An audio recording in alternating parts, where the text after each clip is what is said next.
केंद्र और हरियाणा सरकार लगातार गरीब तबके की जनता के लिए आयुष्मान योजना के तहत 5 लाख रुपए तक के इलाज की सुविधा दे रही है।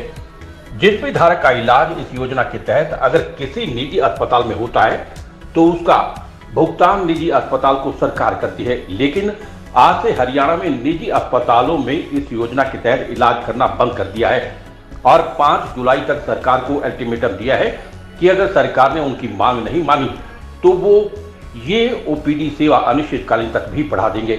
आखिरकार निजी अस्पताल में कदम उठाने के लिए क्यों मजबूर हुए, देखिए ये खास रिपोर्ट। क्या दवाई लेने आए थे? क्या हुआ? दवाई खिड़की बंद है, 2 नंबर की लिख रखी है, कुछ है नहीं है। क्या कह रहे हैं? लोगों बंद है, खिड़की बंद है। फिर दवाई मिलेगी नहीं? दवाई कौन देगा जब खिड़की है बंद? फिर क्या मानते? सरकार कहती है सभी दवाइयाँ मिलती हैं। हाँ जब सरकारी तो आपका आगा हो रहा है ना, तो आपका आगा हो रहा है। खिड़की बंद रही, दवाई कौन देगा? क्या कहना चाहोगे फिर इस तरह सरकार को?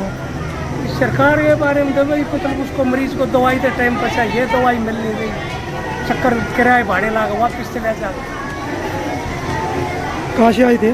भैया पर फुरुख। जो रेट हमारे उनके साथ फाइनल हुए थे, वो फाइनल होने के बावजूद भी हमारे रेट पास भी हो जाते हैं स्टेट अथॉरिटी से, लेकिन पेमेंट्स में डिडक्शन होके आती हैं।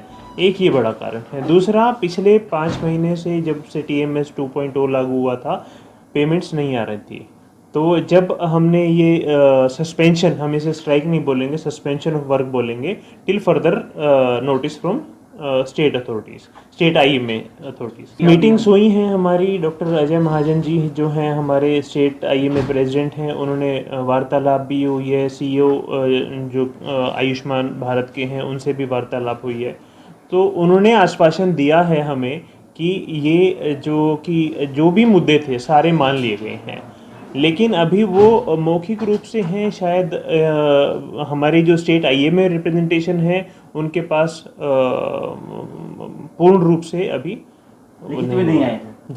जो निर्धारित पेमेंट्स हैं हम उन पे काम करने के लिए मंजूर हैं, लेकिन निर्धारित रेट्स जब पास हो जाते हैं, पास होने के बाद से भी डिडक्शन हो जाती हैं जो कि किसी के तहत नहीं आती हैं। कोई उसमें क्लैरिफिकेशन नहीं आती है कि किस पॉइंट पे क्या डिडक्शन।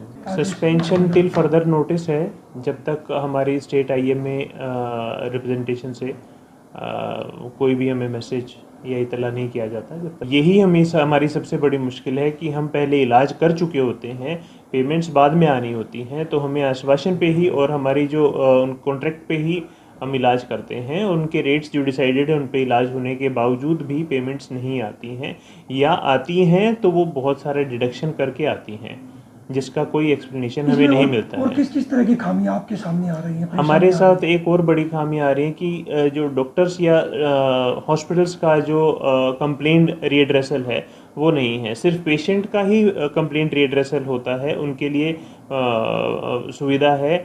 IMA इस बात से भी परेशान है कि जो कि हॉस्पिटल आयुष्मान का काम कर रहे हैं उनको कोई परेशानी या कंप्लेंट्स आती हैं तो उसकी कोई सुनवाई नहीं है।